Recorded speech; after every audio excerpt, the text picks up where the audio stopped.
My name is Madeline Carson, 29, and I never thought my success would become my greatest liability. The penthouse I'd sacrificed everything for became the center of family warfare at my sister Brooke's wedding.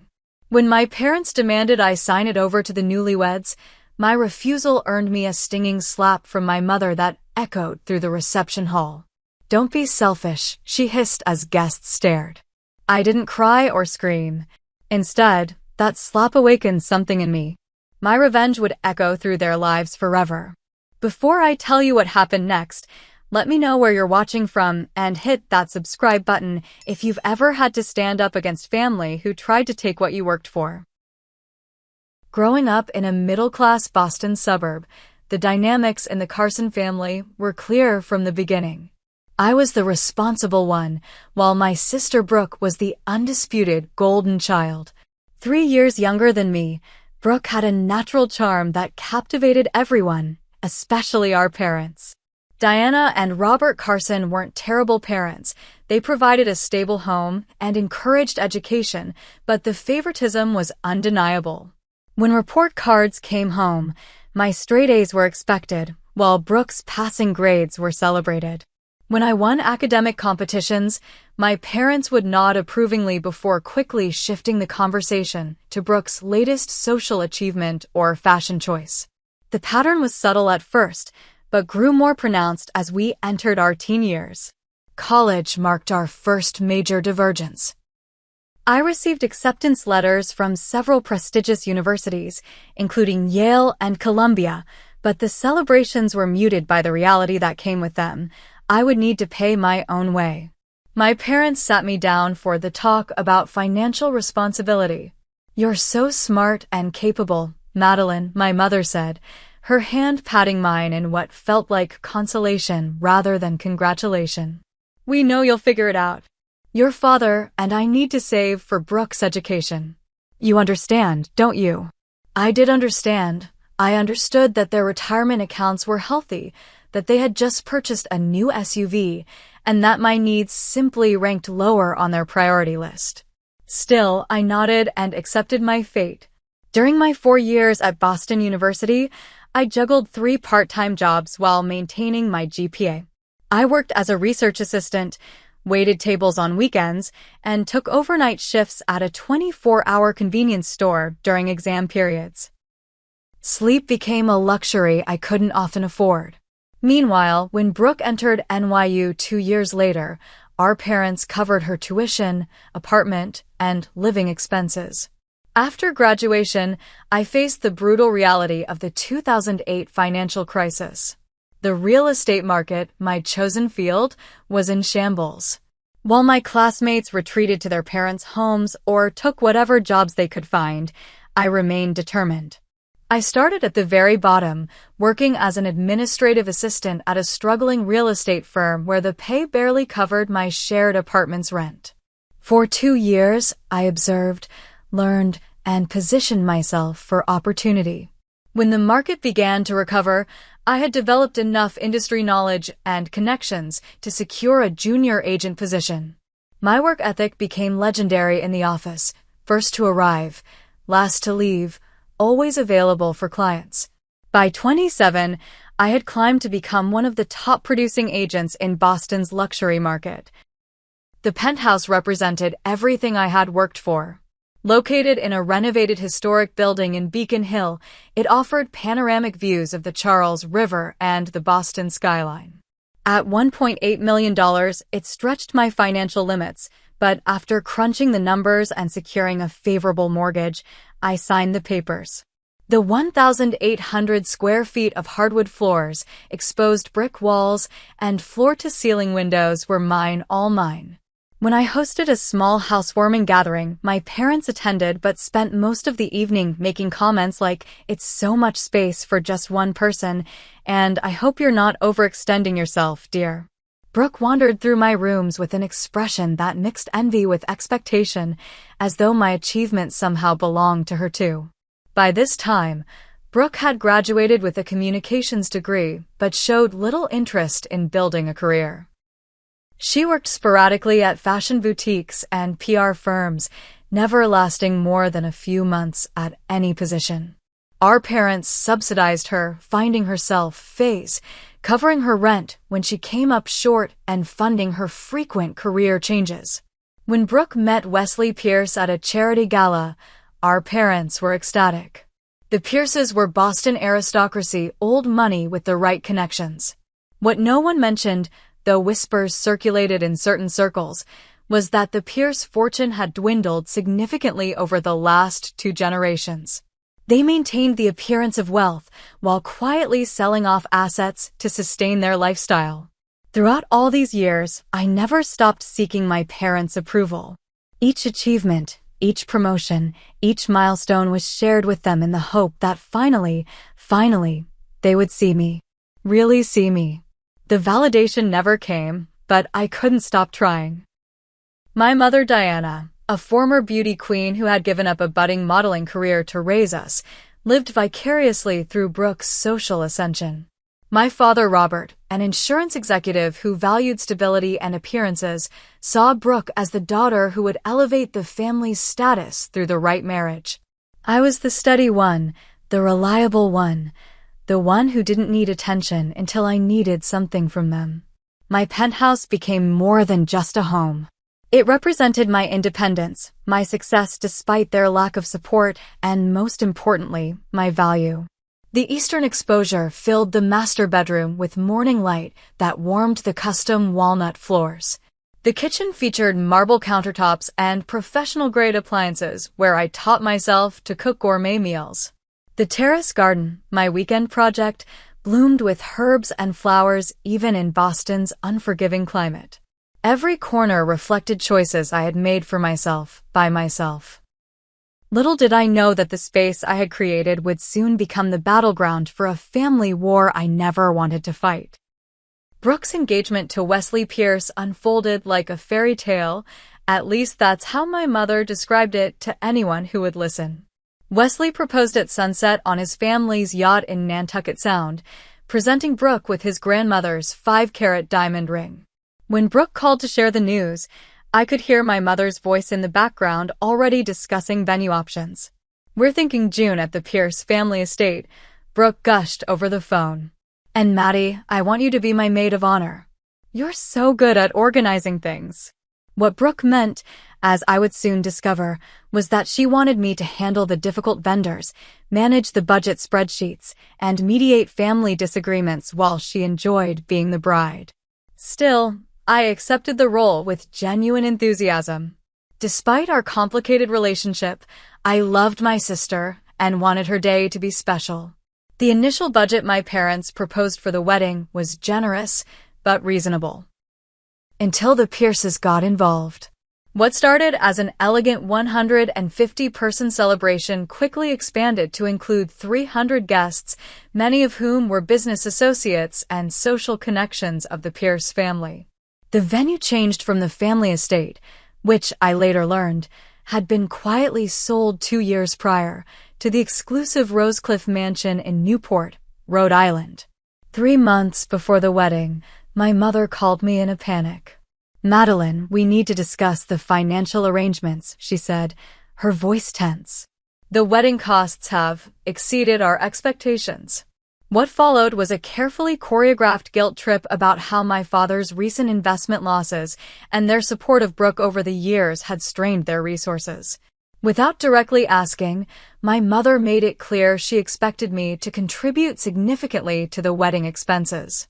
"We're not asking for much," she said, though no specific amount had been mentioned. "You're doing so well now, and this is for your sister." I agreed to cover the cost of the flowers and the rehearsal dinner, an additional $22,000 I hadn't budgeted for. The money would come from the fund I'd been building for a much-needed vacation, but I told myself it was worth it to support my family. My first real encounter with Wesley's parents came during a tasting at the wedding venue. Elizabeth and Harrison Pierce arrived dressed for a yacht club luncheon rather than a vendor meeting. Elizabeth's scrutiny of the menu options was exhausting. Nothing seemed quite good enough for the Pierce standard. During a lull in the conversation, Harrison turned his attention to me. "Brooke tells us you've done quite well in real estate," he said, swirling his wine. Managed to get yourself a place in Beacon Hill, I hear. Prime location. Yes, I've been fortunate, I replied, uncomfortable with his interest. Wise investment, he nodded. Property is one of the few reliable assets these days. Liquid capital can be so fleeting. Elizabeth quickly added, Wesley and Brooke are looking at properties in Beacon Hill as well. Such a suitable neighborhood for a young couple of their standing. The conversation moved on, but the exchange left me uneasy. Later that evening, I overheard Elizabeth speaking to my mother in hushed tones. Diana, the situation is delicate. The trust doesn't mature until Wesley's 35th birthday. Until then, they'll need a suitable living arrangement that reflects their position. My mother's response was too quiet to catch, but the concerned look on her face spoke volumes. 2 weeks before the wedding, my best friend Ashley Williams joined me for coffee after we'd spent the day addressing last-minute invitation changes. You realize what's happening, don't you? Ashley asked, stirring her latte with unnecessary vigor. What do you mean? Maddie, I've known your family for 20 years. They're setting you up for something. All this talk about Brooke and Wesley needing the right start, the right address, the right everything. They're going to ask you for something big. I dismissed her concerns, but a seed of worry had been planted. That night, I found myself walking through my penthouse, running my fingers along the surfaces I had selected with such care, wondering if Ashley might be right. The rehearsal dinner, which I hosted at an upscale Boston restaurant, should have been a joyful occasion. Instead, it became an uncomfortable preview of what was to come. After several drinks, Harrison Pierce cornered me near the bar. Beautiful place you have, he said, though he had never visited my penthouse. Perfect for entertaining. Brooke mentioned the terrace garden, said it would be ideal for summer cocktails. Brooke hasn't seen my place in almost a year, I replied, confusion evident in my voice. Harrison's momentary discomfort was quickly masked with another sip of his scotch. Must have been Wesley who mentioned it then. Young people today always sharing their aspirations.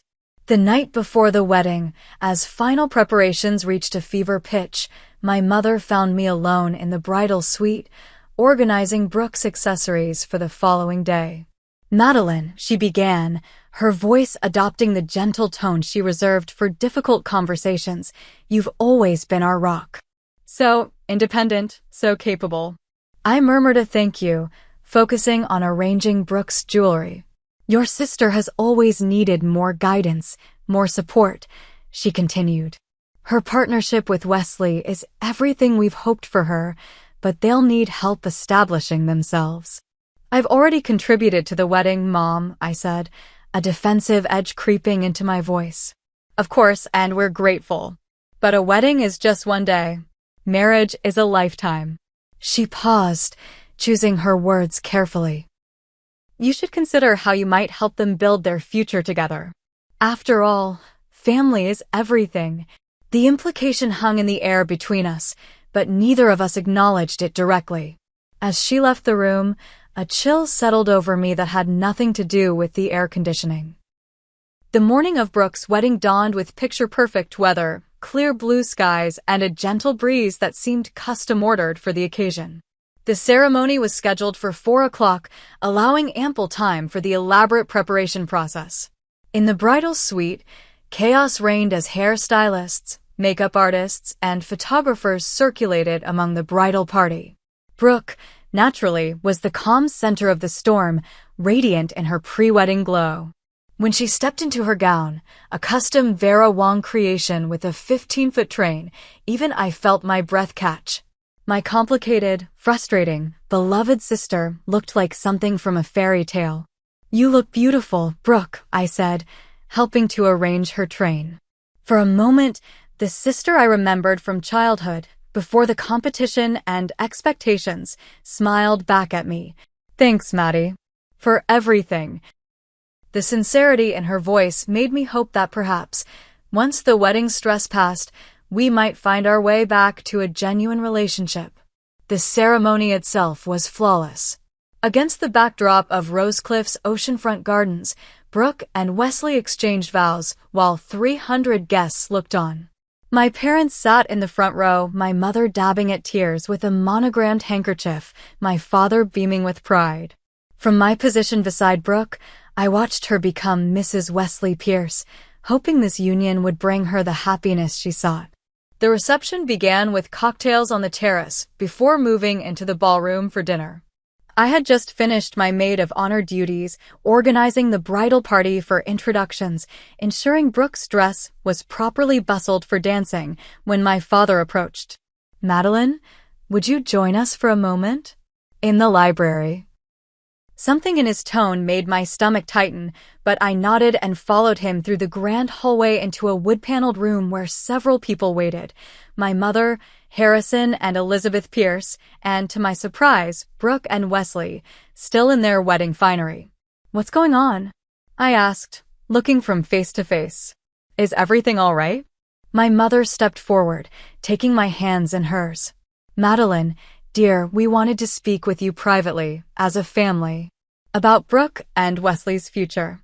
Harrison Pierce cleared his throat. "We've been discussing the young couple's living situation. As you know, property in the right neighborhoods is essential for maintaining certain connections. We've looked at several options," Elizabeth added, "but nothing suitable is currently available within their means." My father joined in, his business voice now in full effect. "What your mother and I, along with the Pierces, have been discussing is a temporary arrangement. Just until Wesley's trust matures." The air in the room seemed to thin as I realized what was happening. Still, I waited, wanting them to actually say the words. Brooke stepped forward, still glowing in her wedding dress. "Maddie, we need a place to live. Somewhere that reflects Wesley's position and allows us to entertain properly. Your penthouse," my mother said simply, "would be perfect for them." For a moment, I thought I had misheard. "My penthouse." "Just temporarily," my father added quickly. "Perhaps a year or two." "We'd pay rent, of course," Wesley interjected, though the amount he mentioned was less than half the market value. "Where exactly would I live during this temporary arrangement?" I asked, fighting to keep my voice steady. An uncomfortable silence followed before my mother spoke. "You could take Brooke's apartment. It's perfectly adequate for a single person." Brooke's apartment was a one-bedroom unit in a building with constant maintenance issues and no elevator. The comparison to my carefully chosen home was laughable. Or, Elizabeth Pierce suggested, as though offering a generous alternative, you could stay in the Pierce family's guest house in Cambridge. It's rarely used these days. I looked at each of their faces, searching for some sign that this was an elaborate joke. Finding none, I took a deep breath. "I'm sorry, but that's not possible. The penthouse is my home. I worked for years to afford it. I'm not giving it up." The temperature in the room seemed to drop 10 degrees. "Madeline," my father began, his tone hardening, "you need to consider what's best for the family. This isn't about just you," my mother added. "Brooke and Wesley need the right start." "And I needed the right start too," I replied, my voice rising slightly. "I needed help with college. I needed support when I was struggling to break into real estate during a recession. I needed parents who celebrated my achievements. But I managed without any of that." Brooke's face flushed with anger. "So that's it? You're punishing me because Mom and Dad helped me? That's not my fault." "This isn't punishment, Brooke. It's simply me saying no. The penthouse is mine. I earned it. I'm not giving it away." Wesley stepped forward, his aristocratic features arranged in what I assumed was his most persuasive expression. "Madeline, be reasonable. You're one person. We're starting a family. Surely you can see the practical aspects of this arrangement." "What I see," I said, looking directly at him, "is entitlement. You want what I have because it suits your image, not because you've earned it." Elizabeth gasped at my directness, while Harrison's face darkened with anger. My mother moved toward me, her voice dropping to an urgent whisper. "Madeline Carson, you will not ruin your sister's wedding day with your selfishness. This is about family." "No, Mom. This is about respect." respect for the choices I've made and the life I've built.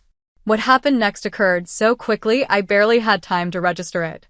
My mother's hand connected with my cheek in a slap that echoed through the library. The sting spread across my face as shocked silence fell over the room. "Don't be selfish," she hissed, loud enough for everyone to hear. I stood frozen, my hand rising to my burning cheek as the library door opened. Several guests had heard the commotion and peered in, their expressions moving from curiosity to discomfort as they assessed the scene. Without another word, I turned and walked out of the library, past the curious onlookers, through the reception hall where couples danced obliviously, and into the cool evening air. I didn't cry. I didn't scream. I simply left, a calm settling over me that felt almost surreal. As I drove away from Rosecliff, leaving behind the celebration that would continue without me, I realized something fundamental had changed. The slap had broken something irreparable, not just between my mother and me, but in my understanding of my place within my family. What they didn't realize yet was that the daughter they had forced to become independent had learned her lessons too well. I wouldn't just accept this treatment. I would respond to it, methodically, strategically, and without mercy.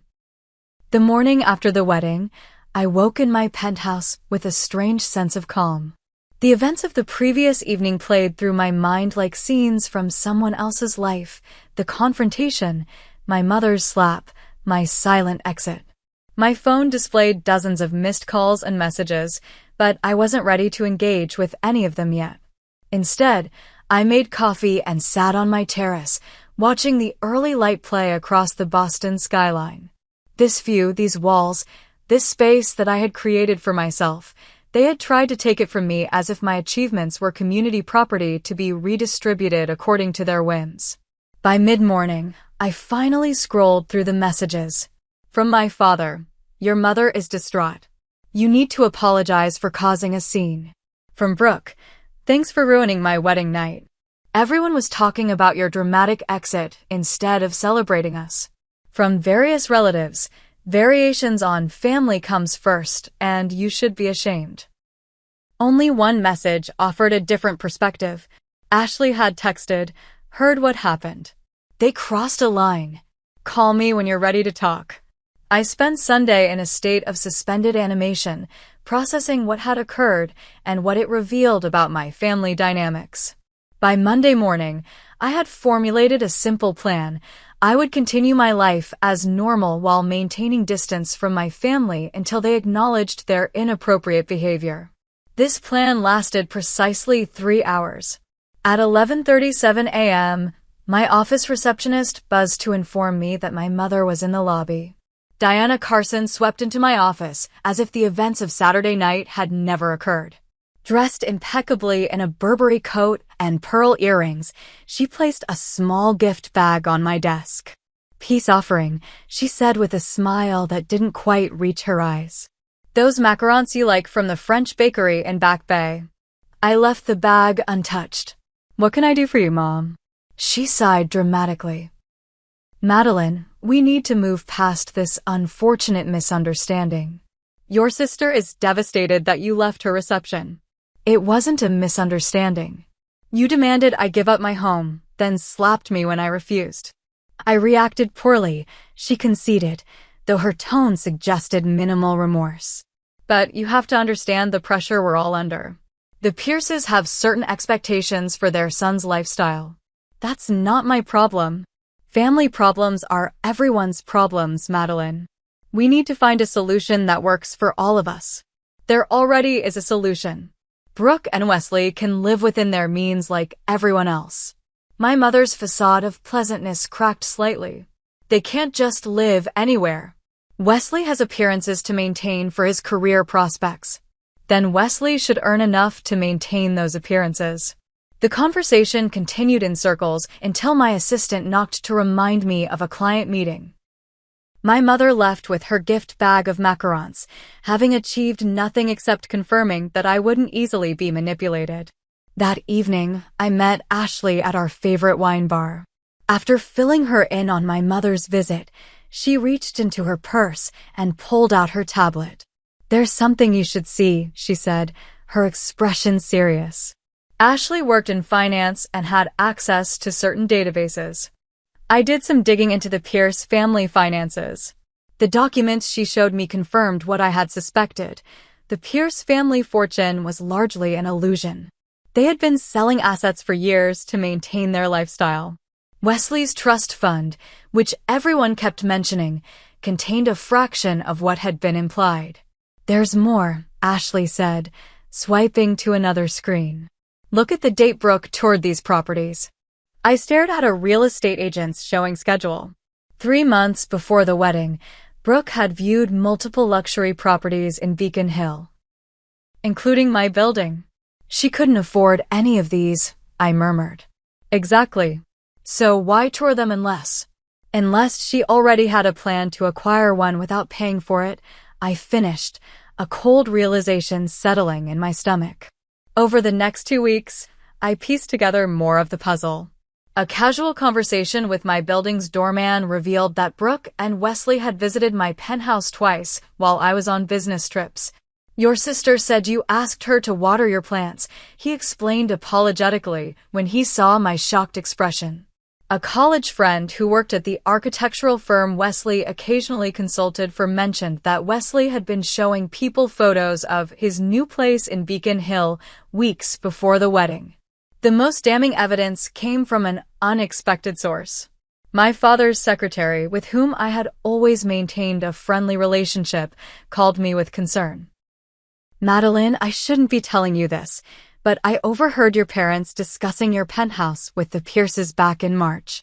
Your father suggested they wait until after the honeymoon to have you sign the transfer documents. He seemed confident you wouldn't refuse once it was presented as a fait accompli." The betrayal ran deeper than I had imagined. This wasn't a spontaneous request born of wedding emotions. It was a calculated plan months in the making. They had toured my home without permission, made promises regarding my property, and expected me to comply once socially cornered. I scheduled an appointment with Jessica Thompson, a law school friend who specialized in real estate and family law. After explaining the situation, I asked about my legal vulnerabilities. Could they make any claim on my property? Could they argue I promised it to them?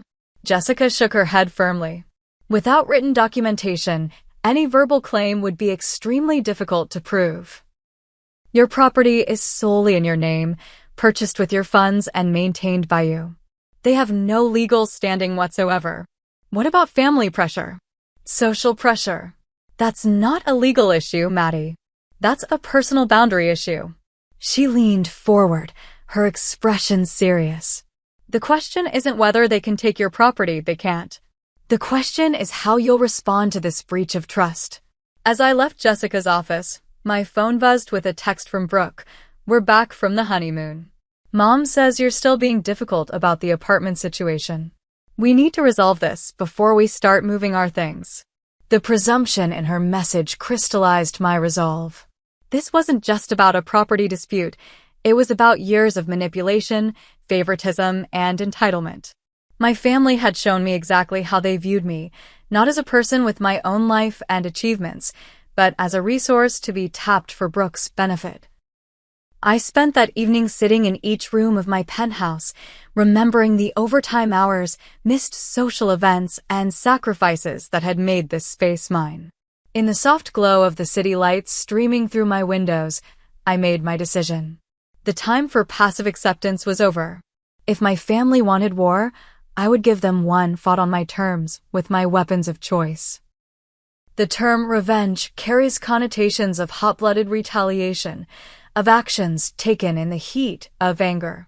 What I planned was different, cold, calculated, and designed not to hurt but to correct. I would establish boundaries that should have existed all along and allow natural consequences to unfold. My first step was to consult with Dr. Eleanor Bennett, a therapist specializing in family dynamics. I needed to ensure my response was proportional and healthy, not driven purely by emotion. "What you're describing," Dr. Bennett said during our second session, "is not revenge in the traditional sense. You're seeking to establish consequences for boundary violations, which is both appropriate and necessary for healthy relationships. It feels like revenge, I admit it. That's because you've been conditioned to view any self-protective action as selfish or punitive.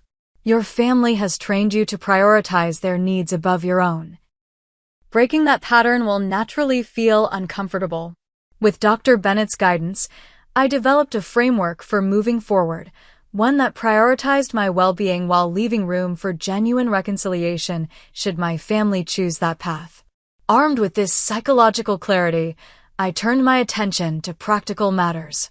My profession had equipped me with research skills that I now applied to my own family situation. What I discovered was illuminating. My parents' financial records, accessible through the mortgage refinancing they had initiated for wedding expenses, revealed years of systematic support for Brooke that far exceeded what I had imagined. Beyond college tuition, they had paid off her credit cards multiple times, covered the security deposit and first 6 months' rent for each new apartment she moved to, and even financed a failed jewelry business venture she had abandoned after 3 months. More troubling was the discovery that they had taken a substantial home equity loan to pay for the wedding, a financial strain they had concealed while asking me to contribute additional funds. The $22,000 I had provided hadn't supplemented their budget. It had prevented them from extending themselves even further into debt. Wesley's family situation proved equally revealing. Through industry contacts and public records, I confirmed that the Pierce family had indeed sold their Nantucket estate, along with 2 other properties. Harrison Pierce's investment firm had lost several major clients following a poorly executed merger, and their lifestyle now depended largely on their remaining social capital, connections that could translate into opportunities for Wesley. With this knowledge, I developed a 3-part strategy. First, professional consequences. I would remove myself as the safety net that had enabled my family's financial irresponsibility. This wasn't spite. It was allowing them to experience the natural outcomes of their choices. Second, financial independence. I would protect my assets and create structures that ensured my family could never again attempt to appropriate what I had built. Third, truth revelation. I would strategically share what I had learned with key individuals, not as gossip, but as necessary context for understanding my boundaries. The execution began with practical security measures. I changed the locks on my penthouse and informed the building management and doormen that no one was to be admitted to my unit without my explicit authorization. Not family, not friends, no one. I installed a security system with cameras that would alert me to any attempted entry. Next, I contacted my bank, investment advisors, and insurance agents to remove my parents as emergency contacts and beneficiaries, replacing them with Ashley and a cousin I had always been close with. I updated my will with Jessica's help, creating a living trust that specifically excluded immediate family members from making claims on my estate. The financial disentanglement continued as I systematically removed myself from any shared accounts, services, or memberships with my family. I canceled the joint credit card I had maintained for emergencies, withdrew from the family cell phone plan, and resigned from the country club membership my father had insisted we share for networking purposes. Each of these actions was documented meticulously and executed without emotional announcements. This wasn't about punishing my family. It was about establishing this separate financial existence that should have existed all along. The most challenging aspect of my plan involved Wesley's professional connections. As a real estate developer, I had relationships with many of the same firms and individuals that Wesley depended on for his architectural consulting work. I didn't seek to damage his career, but I would no longer facilitate it either. When Harrison Pierce called to invite me to a networking event that would be beneficial for Wesley, I declined politely but firmly. When a mutual business associate asked if I could put in a good word for Wesley on a downtown development project, I simply replied that I preferred to keep business and family separate, a boundary that should have existed from the beginning. Throughout this process, I maintained limited contact with my family. I responded to messages with brief, neutral replies. I declined Sunday dinners with polite excuses about work commitments. When pressed about the apartment situation, I simply stated that there was no situation to discuss. My home was not available. Brooke and Wesley, meanwhile, faced the reality of their financial situation.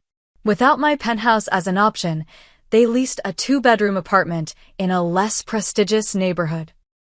According to Ashley, who had heard through mutual friends, Brooke was devastated by the necessity of explaining to her new social circle why they weren't living in Beacon Hill as she had apparently promised. 6 weeks after the wedding, my father requested a meeting to discuss family matters. We met at a neutral location, a coffee shop downtown, where he attempted to bridge the growing divide. "Your mother misses you," he began, stirring his coffee unnecessarily. "We all do." "I've been busy with work," I replied, which was true. I had channeled my emotional energy into expanding my client base. "Madeline, I understand you were upset about the penthouse discussion, but surely it's time to move past this. Family disagreements happen."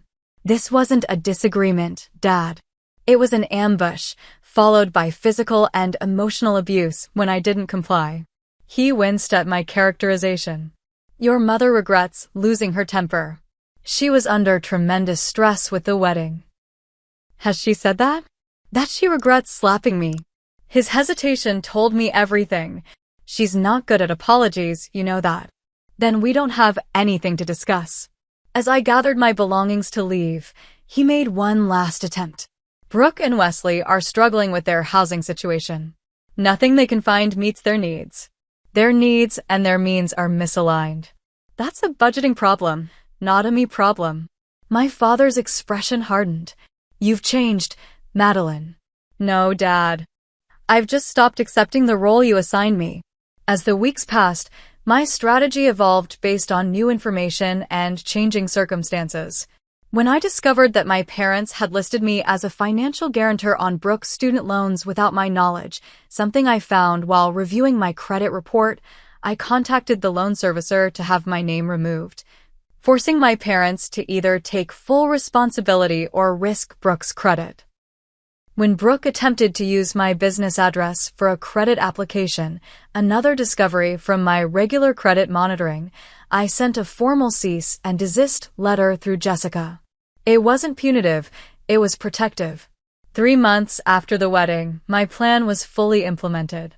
I had created the separation that should have existed naturally between an independent adult and her family of origin.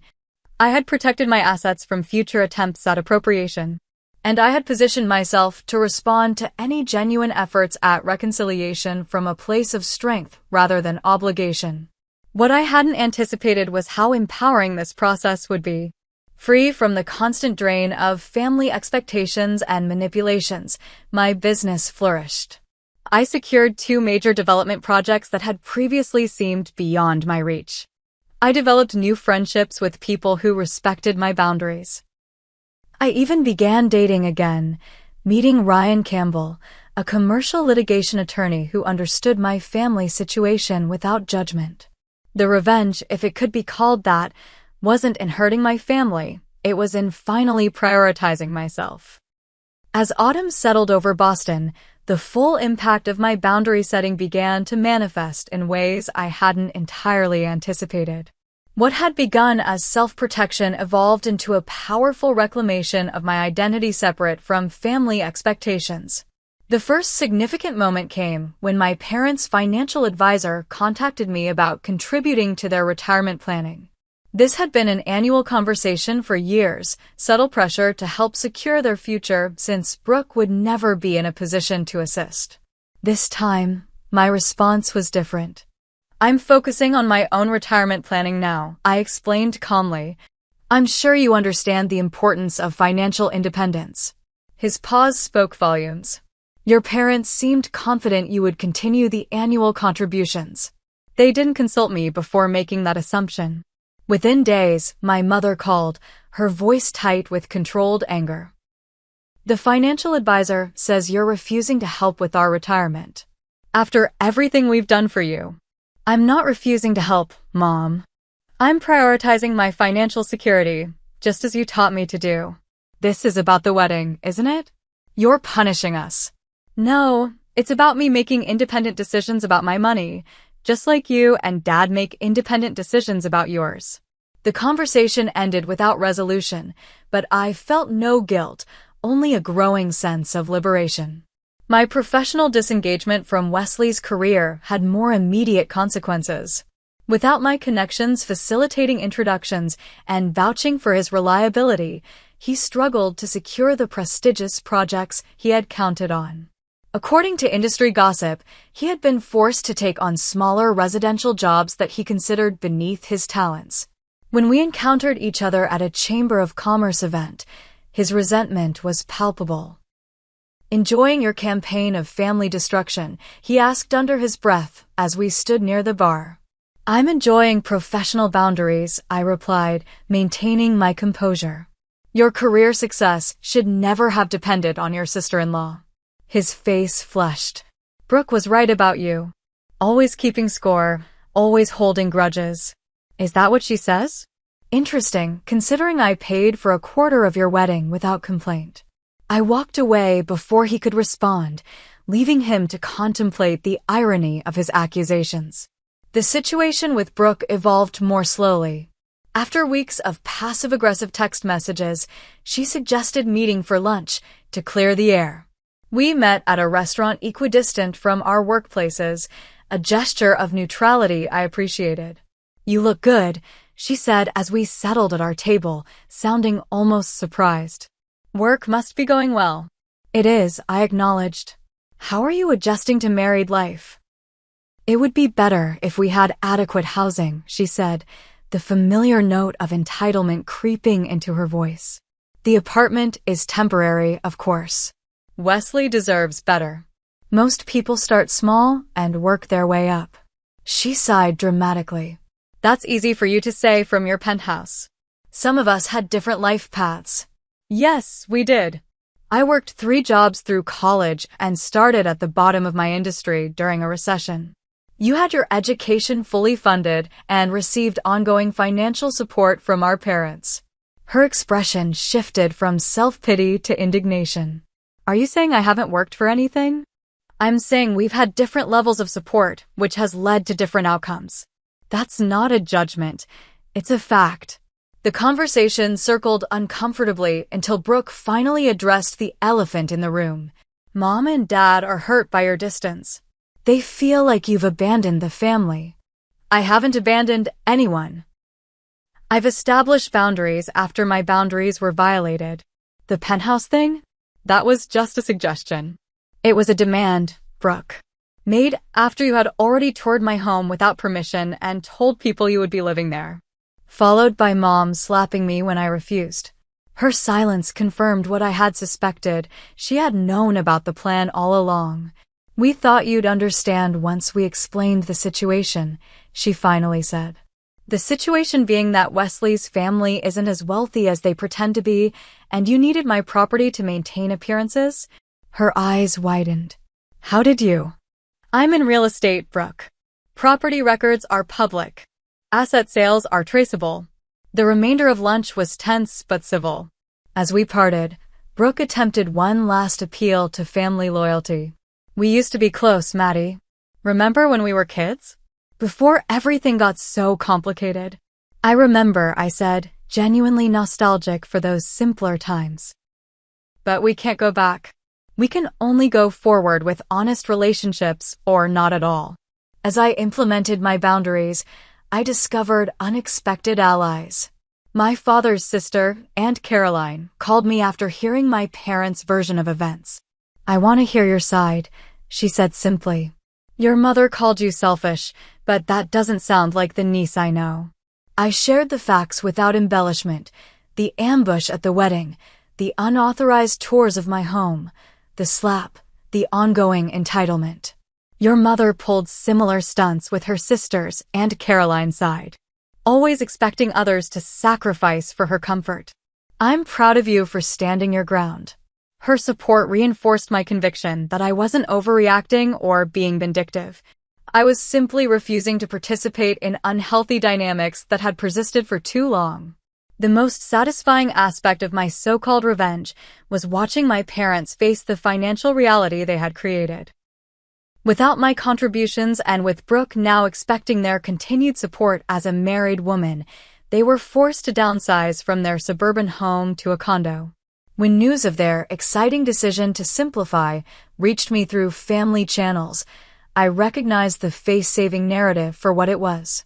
My father's retirement, once planned for age 62, was postponed indefinitely. My mother's social media posts about embracing minimalism couldn't disguise the financial necessity behind their move.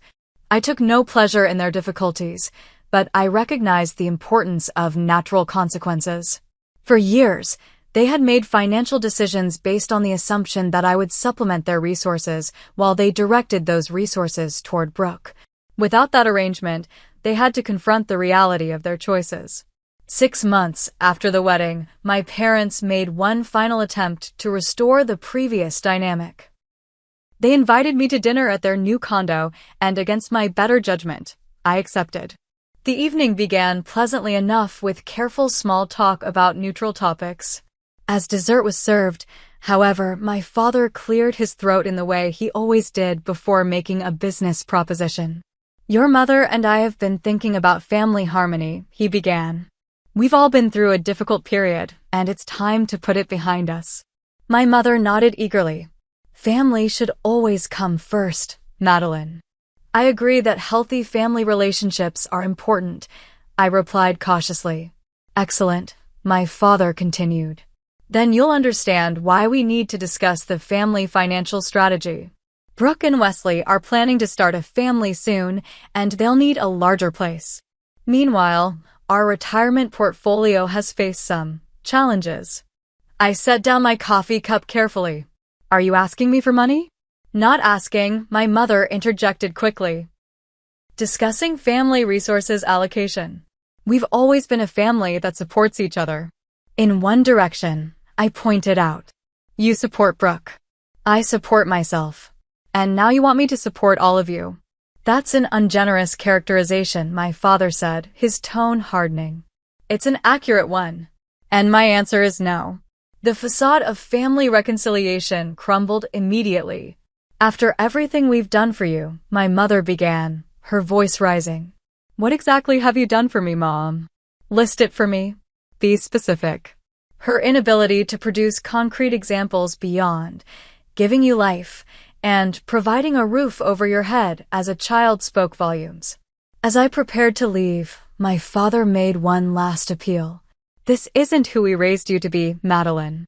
"You're right," I agreed, gathering my coat. "You raised me to be a supporting character in Brooke's life. I decided to become the protagonist in my own instead." Walking away from their condo that evening, I felt no anger, no resentment, only clarity. The revenge they accused me of was simply me living authentically without catering to their expectations. It was the most powerful response I could have chosen.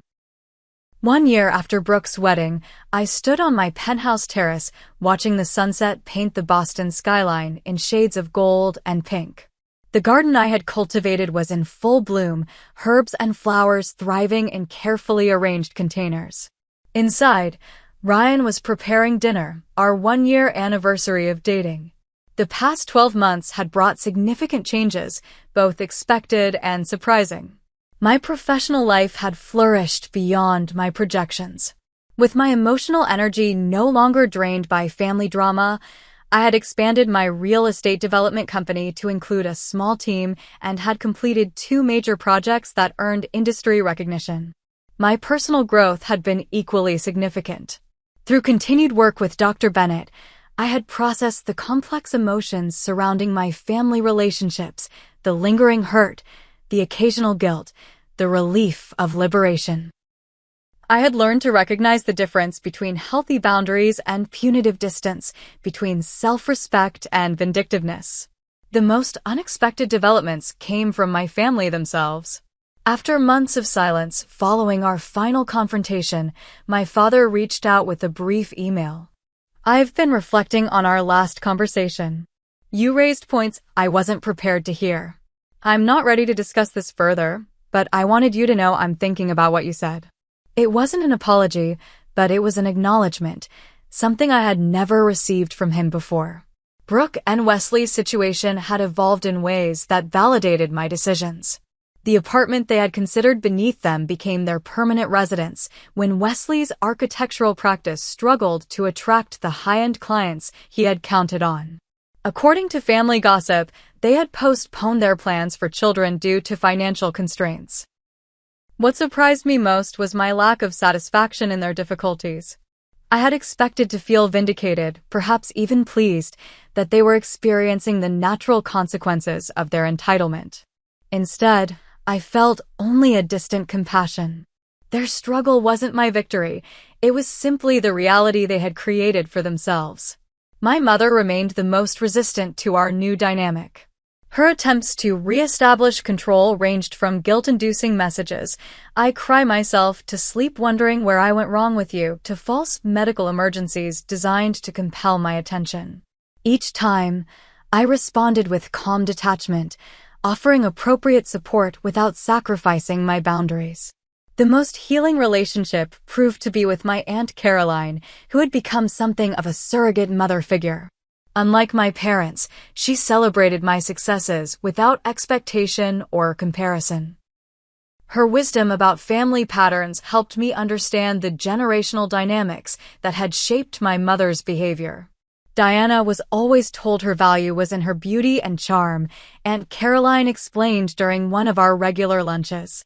When she had daughters, she projected those same measures of worth: beauty for Brooke, utility for you. It doesn't excuse her behavior, but it might help explain it. This context didn't erase the hurt, but it allowed me to view my family with more compassion and less resentment, a perspective that proved invaluable when a family crisis emerged. 3 months ago, my father suffered a minor heart attack. Despite our strained relationship, I didn't hesitate to visit him in the hospital. I arranged for a second opinion from a cardiologist in my professional network and helped navigate the insurance paperwork that overwhelmed my mother. What I didn't do was equally important. I didn't offer financial assistance beyond practical support. I didn't move back into their orbit of control. I maintained my boundaries while offering appropriate compassion. During one hospital visit, as my father dozed and my mother stepped out to speak with the doctor, Brooke and I found ourselves alone in the waiting room. "I've been thinking about the wedding," she said abruptly. "About what happened with you and Mom." I waited, giving her space to continue. "I always thought you were the lucky one, having your own place, your career, your independence. I never saw how hard you worked for it because I never had to work that hard. Everything just came to me. We had different paths, I acknowledged. But I expected your path to benefit me in the end. We all did." She met my eyes directly. "I'm sorry, Maddie. What we tried to do with your penthouse was wrong. It wasn't a complete reckoning, but it was a start, the first genuine acknowledgement from any family member that my boundaries were justified." As for Ryan, his presence in my life had been transformative. Unlike previous relationships where I had unconsciously sought to recreate the approval-seeking dynamic of my family, with Ryan I found partnership based on mutual respect. His own experience with complicated family relationships gave him insight into my situation without judgment. "Healthy families want each member to thrive," he observed one evening as we discussed my ongoing navigation of family boundaries. "They don't demand sacrifice from one to elevate another." This simple truth became my guiding principle as I moved forward. I remained open to authentic connection with my family, but unwavering in my requirement for respect. Some days brought progress, others brought setbacks. The journey wasn't linear, but it was consistently moving toward greater health.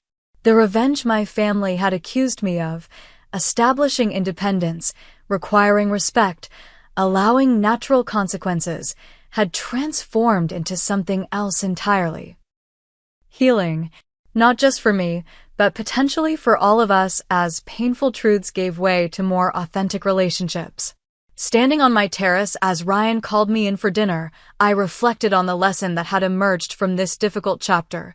The greatest revenge against those who try to diminish you isn't to diminish them in return. It's to flourish so completely that their limitations can no longer contain you. My penthouse, once the battleground for family warfare, had reclaimed its rightful status as my sanctuary, a space I had earned, created, and protected. The fact that I now chose to share it with someone who respected my boundaries made it all the more precious. As I turned to join Ryan inside, I felt gratitude for the painful awakening that had led me here. Sometimes, it takes a slap to wake you up to your own power. Have you ever had to set difficult boundaries with family members who tried to take advantage of your success? I'd love to hear your stories in the comments below. And if this story resonated with you, please hit that like button and subscribe to hear more stories about standing up for yourself and finding your own path. Remember, healthy relationships should lift you up, not drain you dry. Thank you for listening to my journey, and I wish you strength in navigating your own family dynamics.